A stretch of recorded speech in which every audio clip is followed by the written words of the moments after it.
नमस्कार, आप देख रहे हैं स्पेशल रिपोर्ट न्यूज रूम से। आपके साथ मैं हूं अंजना ओम कश्यप। आज बात कहीं पर निगाहें कहीं पर निशाना। कहते हैं सियासत में इशारों के मायने बड़े हैं। कई बार नेता अपने बयानों से, अपनी मुलाकातों से, अपने इरादों से बहुत कुछ समझा देते हैं।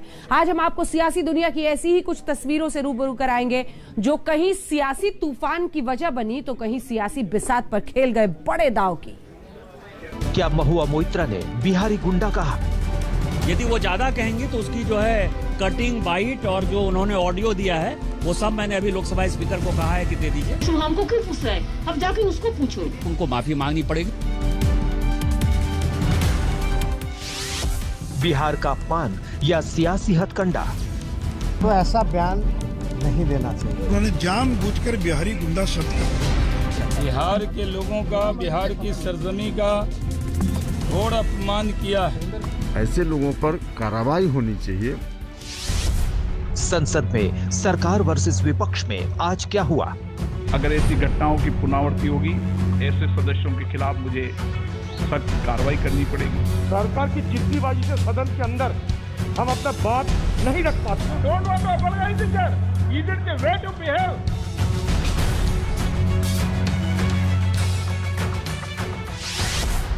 ममता बनर्जी का दिल्ली दौरा कितना सफल? It was a very fruitful and good meeting.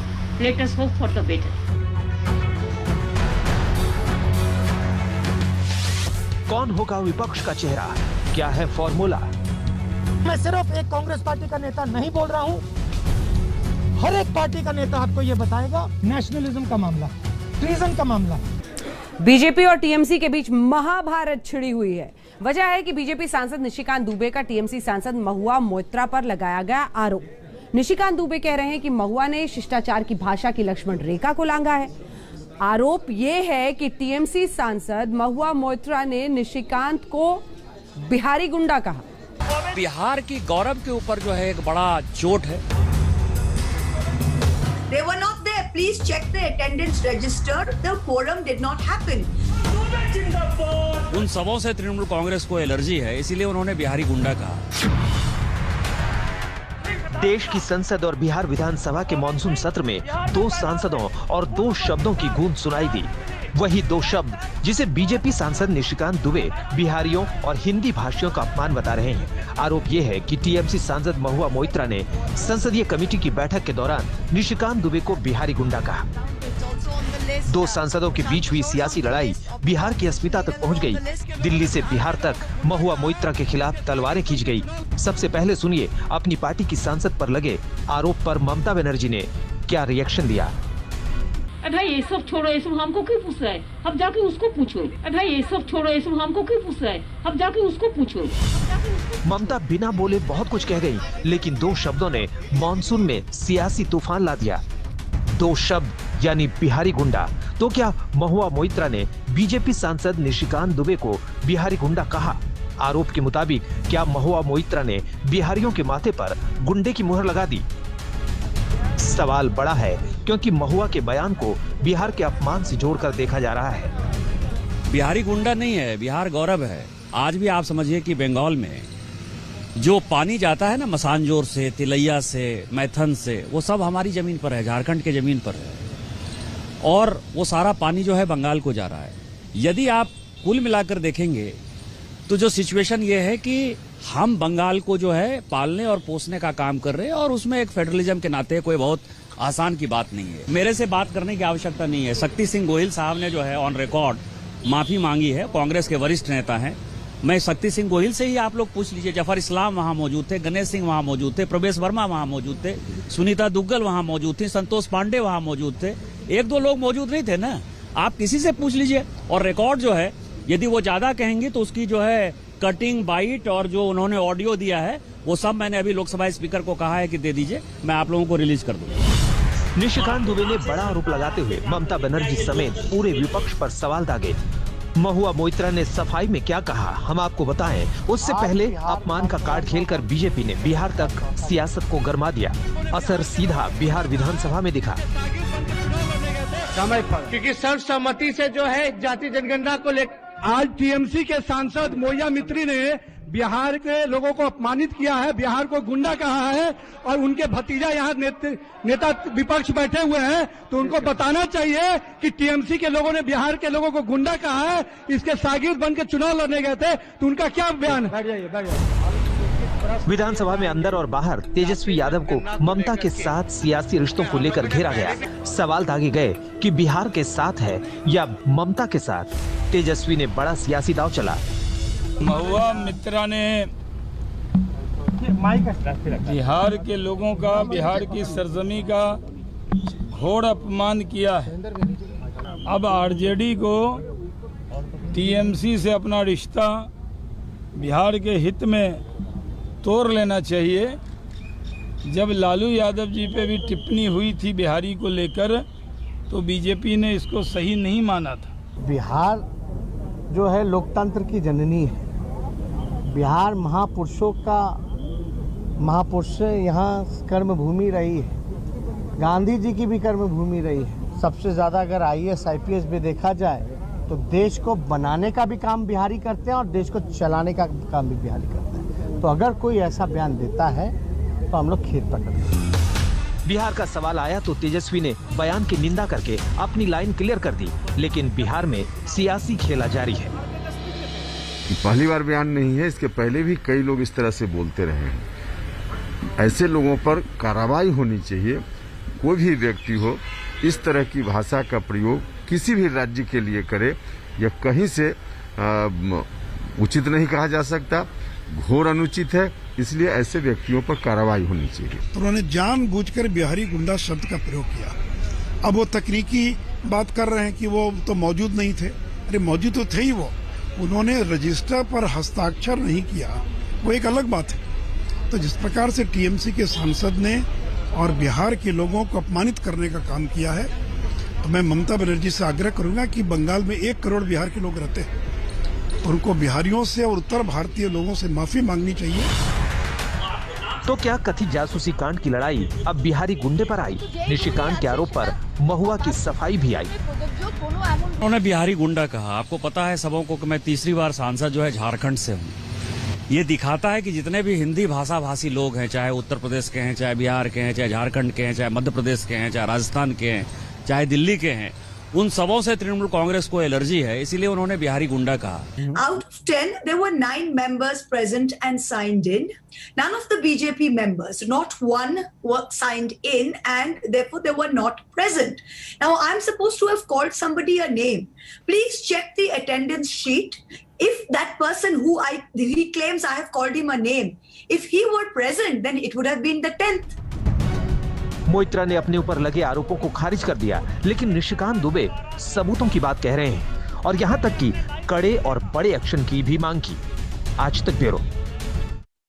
Delhi से लेकर बिहार तक सियासी तूफान अब इस पर खड़ा हो गया। ममता बनर्जी ने महुआ के बयान से पल्ला झाड़ लिया, वहीं आरजेडी ने टीएमसी सांसद के बयान की निंदा की। हम आपको इस सियासी इशारे के बारे में आगे बताएंगे, उससे पहले संसद से सड़क तक सियासी तूफान के पीछे का जरा किस्सा समझिए। आर्टिकल 94 और 93 के क्रमांक 11 पर अपने नाम के सामने उल्लिखित विषय उत्तर पूर्वी क्षेत्र विकास। नरेंद्र मोदी जी ने और अमित शाह जी ने हिंदुस्तान की लोकतांत्रिक आत्मा पर चोट मारी।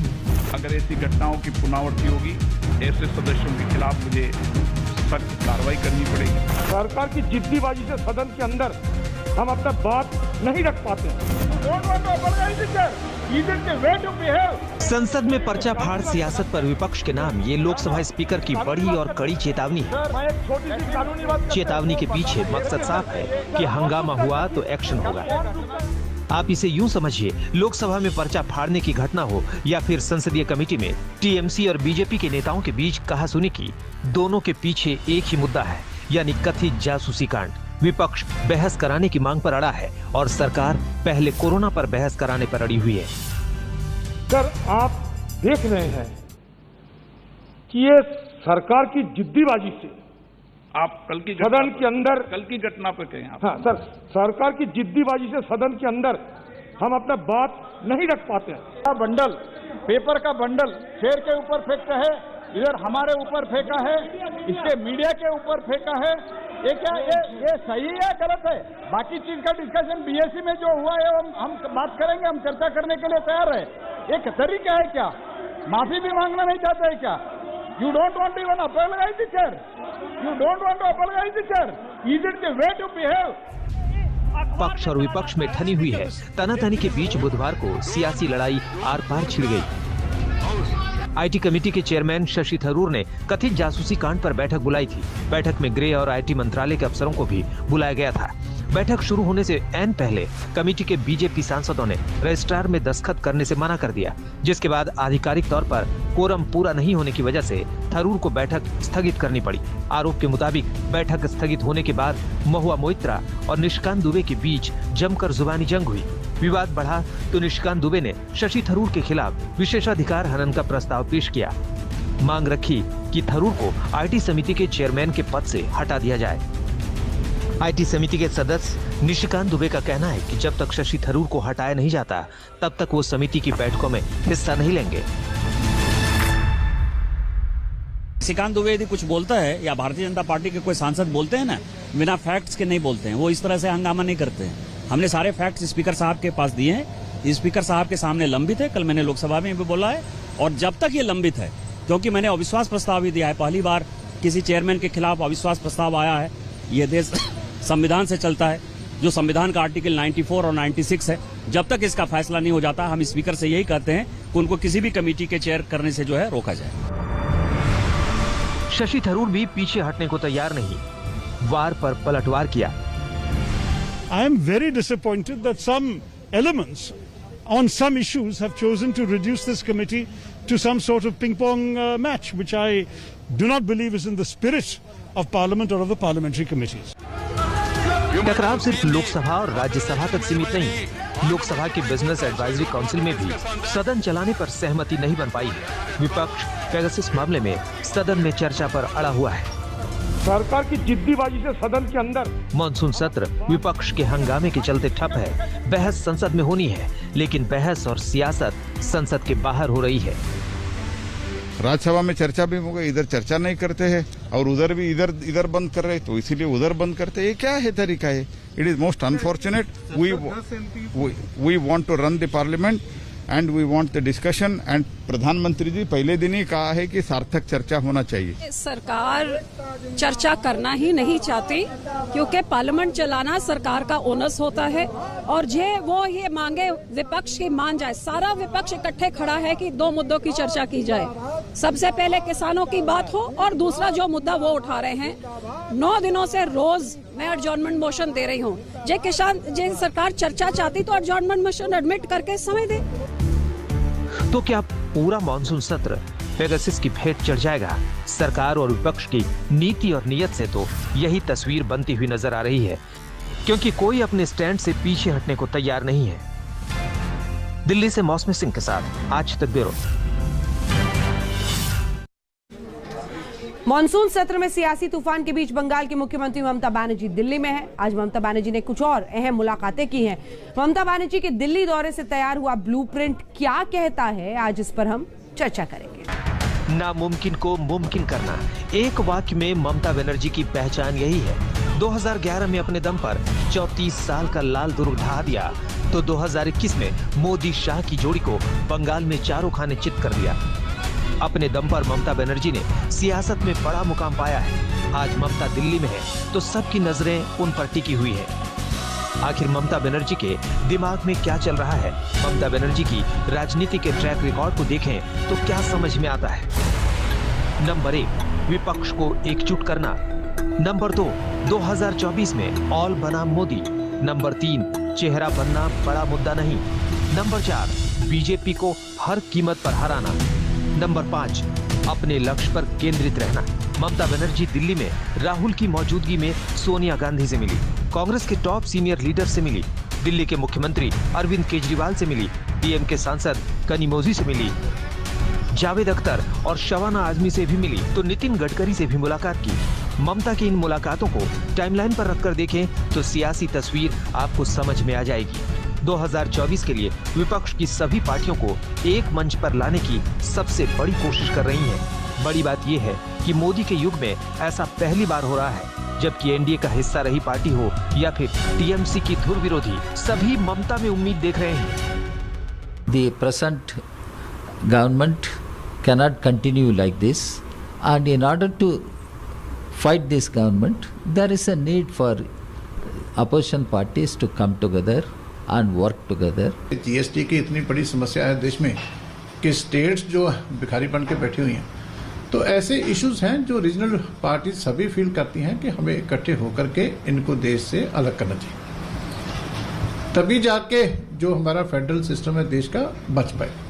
तो श्रोमणी अकाली दल तो पहले ही सभी पार्टियों को अपील की है।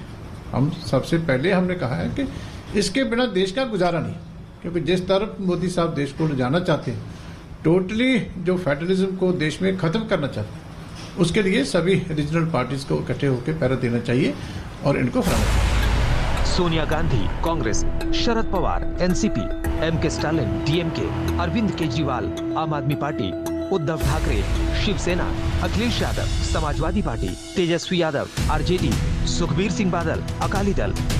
सोनिया गांधी और राहुल गांधी से ममता बनर्जी की मुलाकात का असर भी दिखा। बंगाल में ममता का विरोध करने वाले अधीर रंजन के सुर भी बदल गए।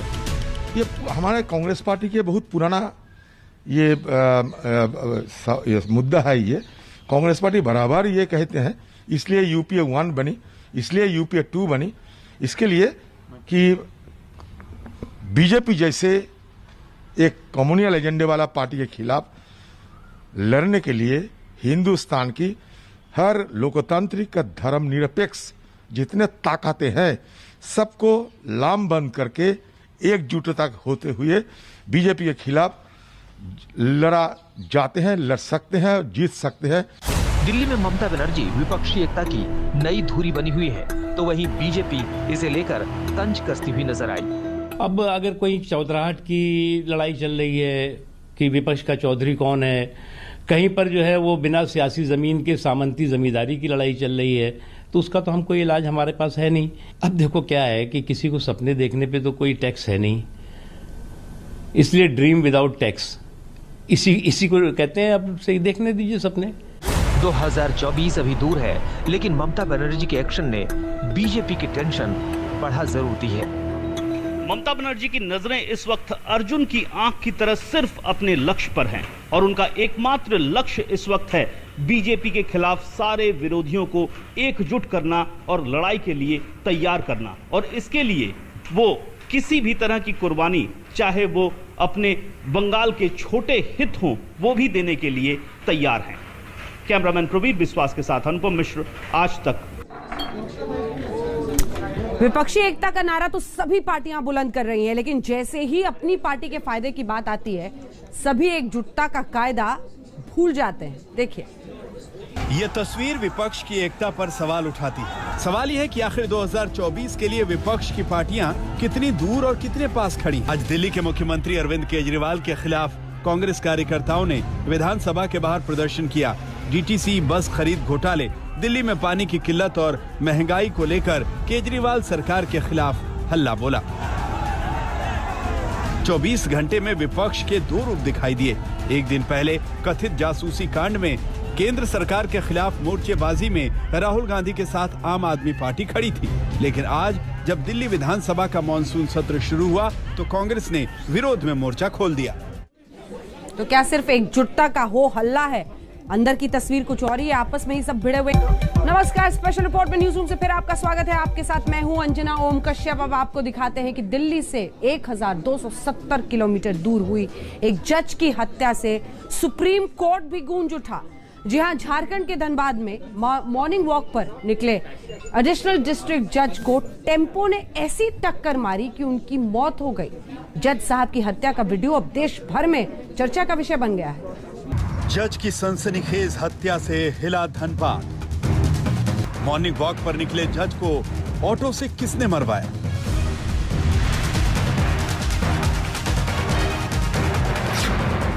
धनबाद के एडिशनल डिस्ट्रिक्ट जज की हत्या के पीछे कौन है? आखिर किस केस की सुनवाई कर रहे थे जज उत्तम आनंद? अब जज हत्याकांड की सीबीआई जांच की मांग हो रही है। जज साहब के मॉर्निंग वॉक का टाइम पता था? जज साहब के लाइव मर्डर का सबसे सनसनीखेज वीडियो देखिए। जिसने भी जज साहब के मर्डर का वीडियो देखा वो जैसे हिल गया। सवाल यह है कि सुबह सुबह सड़क पर मॉर्निंग वॉक के लिए निकले जज साहब की हत्या की प्लानिंग क्या पहले से रची गई थी? यकीनन हत्यारों को जज की जॉगिंग की टाइमिंग का पता जरूर था, ऐसा माना जा रहा है। जज साहब को टक्कर तो बहुत सोच समझ कर मारी गई ताकि किसी को पता भी ना चले, लेकिन सीसीटीवी ने कातिलों की प्लानिंग को बेनकाब कर दिया। 28 जुलाई बुधवार सुबह 5:08 धनबाद झारखंड। इस सीसीटीवी फुटेज को देखिए। धनबाद के एडिशनल डिस्ट्रिक्ट जज उत्तम आनंद जॉगिंग करते हुए जा रहे हैं। तभी अचानक एक टेम्पो आता है और जॉगिंग करते हुए जज साहब को टक्कर मारता है और आगे निकल जाता है। पहली नजर में यही गुमान होता है कि सड़क हादसे का एक सीधा सीधा सा मामला है, लेकिन इससे पहले कि आप किसी नतीजे पर पहुंचे, इसी सीसीटीवी फुटेज के हर फ्रेम को अब गौर से देखिएगा।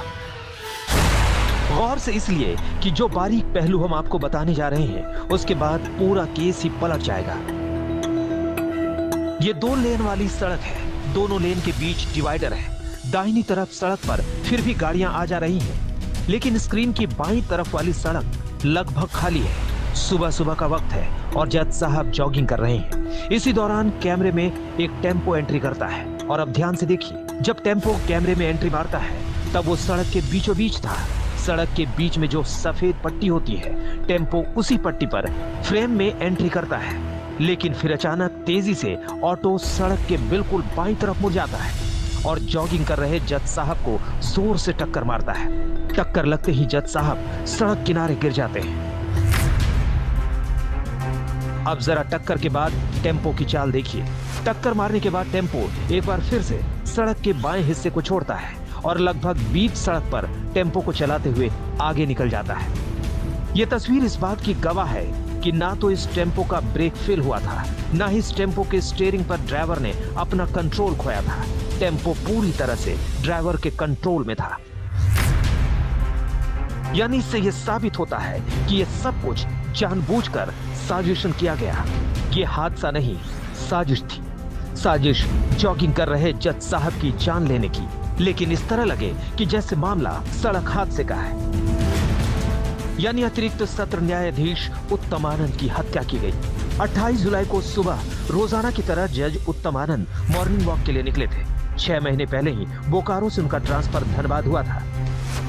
सुबह करीब 5:08 पर वो रणधीर वर्मा चौक की तरफ से हीरापुर सब स्टेशन की तरफ बढ़ रहे थे और ठीक उसी वक्त ये हादसा हुआ। टक्कर मारने के बाद टेम्पो भाग चुका था। बाद में कुछ राहगीरों की नजर पड़ी, फिर उन्हें Shaheed Nirmal Mahato Medical College and Hospital ले जाया गया, लेकिन अस्पताल में कुछ ही देर बाद ही उनकी मौत हो गई।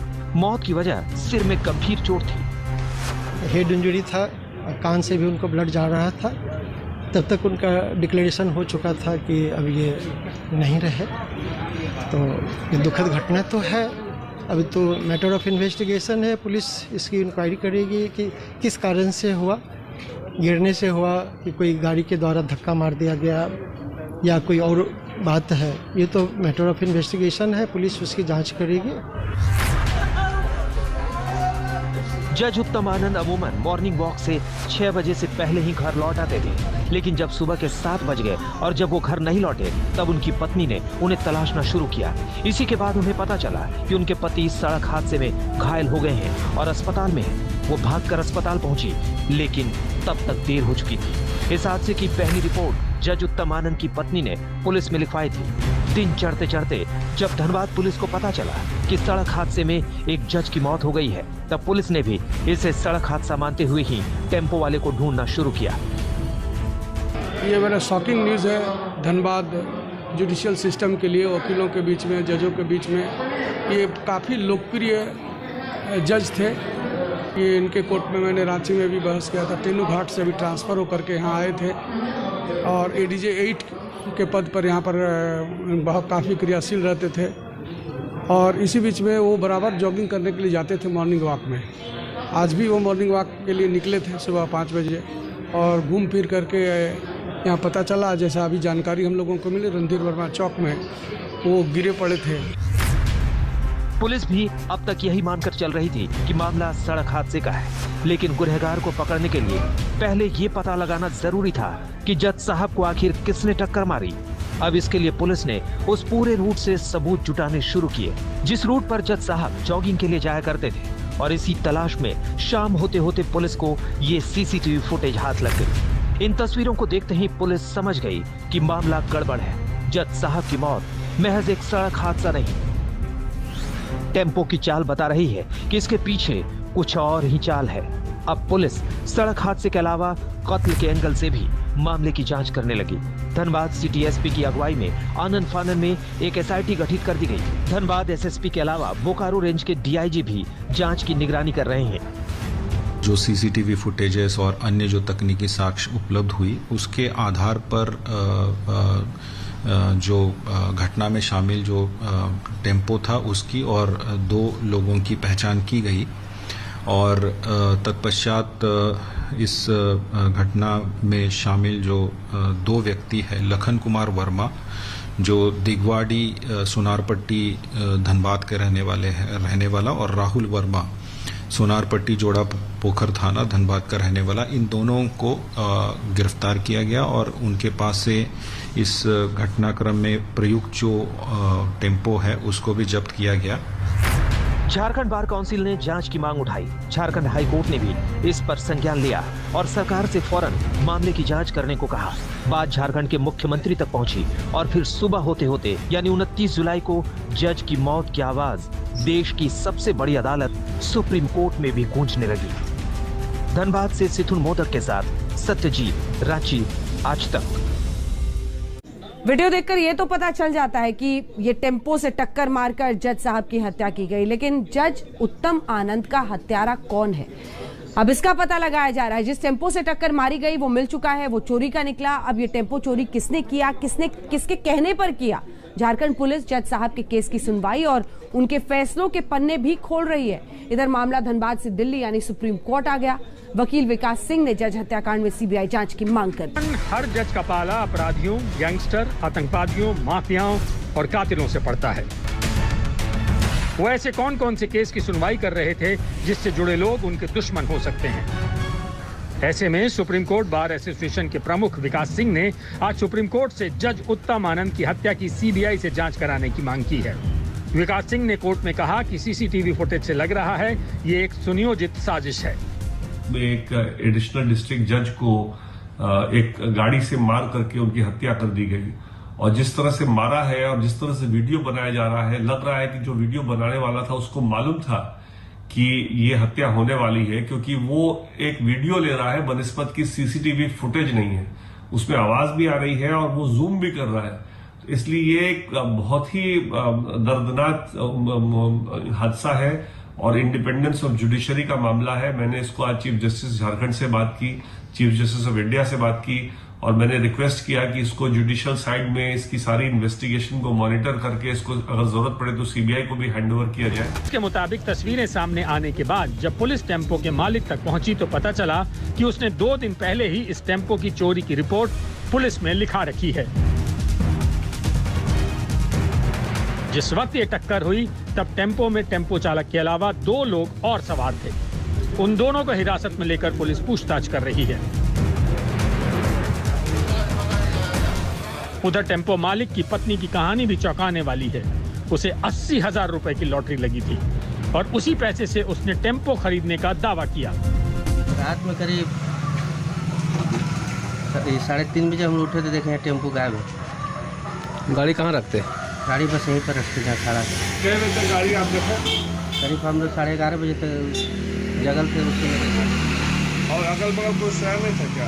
अगल बगल सुनते ना, मेरे पिताजी वहाँ सुनते हैं। अब आपको बताते हैं कि जज साहब कौन कौन से केस की सुनवाई कर रहे थे। पिछले 6 महीने में जज उत्तम आनंद ने यूं तो बहुत से केस देखे, बहुत से लोगों की जमानत अर्जियां खारिज की, मगर फिलहाल शक की सुई 2 केस और उससे जुड़े लोगों पर है। इनमें से एक केस में तो पिछले हफ्ते ही जज साहब ने एक आरोपी की जमानत अर्जी खारिज की है। इत्तेफाक से इन दोनों केसों के तार कहीं न कहीं धनबाद की 3 सबसे ताकतवर जगहों से आकर जुड़ती है। इनमें से एक है सिंह मेंशन, दूसरा कुंती निवास, तीसरा रघुकुल। झारखंड या धनबाद का शायद ही कोई ऐसा शख्स हो जो इन तीनों नामों को ना जानता हो। वो इसलिए कि इन तीनों नामों के साथ एक ऐसा नाम जुड़ा है जिसने बरसों इस इलाके पर राज किया। वो नाम है सूर्यदेव सिंह, कोयले के सबसे बड़े किंग। लेकिन सूर्यदेव सिंह की मौत के बाद धीरे धीरे उनके भाइयों, बेटों और दूसरे रिश्तेदारों में ठेके, राजनीति और वर्चस्व को लेकर दूरियां बन गई। सूर्यदेव सिंह के बाद उनकी विरासत को उनके बेटे संजीव सिंह ने आगे बढ़ाया। संजीव सिंह झरिया से विधायक भी रहे, लेकिन फिर अपने ही एक रिश्तेदार के कत्ल के जुर्म में वो जेल चले गए। संजीव सिंह अब भी जेल में हैं। बाद में संजीव सिंह के एक बेहद करीबी रंजय सिंह की जनवरी 2017 में हत्या कर दी गई। इस मामले में झारखंड के कुख्यात अपराधी अमन सिंह का नाम आया। अमन सिंह और उसके 2 साथियों को गिरफ्तार भी किया गया। अमन सिंह जेल में है। रंजय सिंह के कत्ल के 2 महीने बाद मार्च 2017 में रघुकुल के बच्चा सिंह के भतीजे नीरज सिंह की भी हत्या कर दी गई। बच्चा सिंह सूर्यदेव सिंह के भाई हैं। रंजय सिंह और नीरज सिंह, इन दोनों के ही कत्ल का मामला अब भी अदालत में है। रंजय सिंह के कत्ल की फाइल तो पिछले साल ही फिर से खुली थी। इत्तेफाक से रंजय सिंह के कत्ल के आरोपी अमन सिंह की जमानत अर्जी पिछले हफ्ते ही जज उत्तम आनंद की अदालत में आई, लेकिन जज साहब ने अमन सिंह की जमानत अर्जी खारिज कर दी। खबर यह है कि अमन सिंह बेशक जेल में है, लेकिन जेल में रहते हुए ही उसका पूरा धंधा पहले की तरह ही चल रहा है। तो सवाल यह है कि अगर जज उत्तम आनंद की मौत वाकई कत्ल है, तो क्या इस कत्ल के पीछे अमन सिंह का हाथ है, या फिर मौके का फायदा उठाकर कोई अमन सिंह को फंसाना चाहता है? सवाल ये भी है कि इस साजिश के पीछे अगर बड़े और ताकतवर लोग हैं, तो क्या झारखंड पुलिस जज की मौत का सच सामने ला पाएगी, या फिर मामले की जांच सीबीआई को जाएगी? धनबाद से सिथुन मोदक के साथ सत्यजीत, रांची, आज तक। तो जज की हत्या के मामले में क्या सच पूरा सामने आएगा? पॉर्न रैकेट केस में शिल्पा शेट्टी के पति राज कुंद्रा 14 दिन की न्यायिक हिरासत में है, और इस बीच सीन में एक्ट्रेस शर्लिन चोपड़ा आ गई है। पुलिस पॉर्न रैकेट केस में शर्लिन चोपड़ा की गवाही चाहती है। ऐसे में गिरफ्तारी के डर से भाग रही शर्लिन चोपड़ा की अग्रिम जमानत याचिका आज कोर्ट ने खारिज कर दी। इससे पहले शर्लिन चोपड़ा ने राज कुंद्रा पर कई गंभीर आरोप लगाए।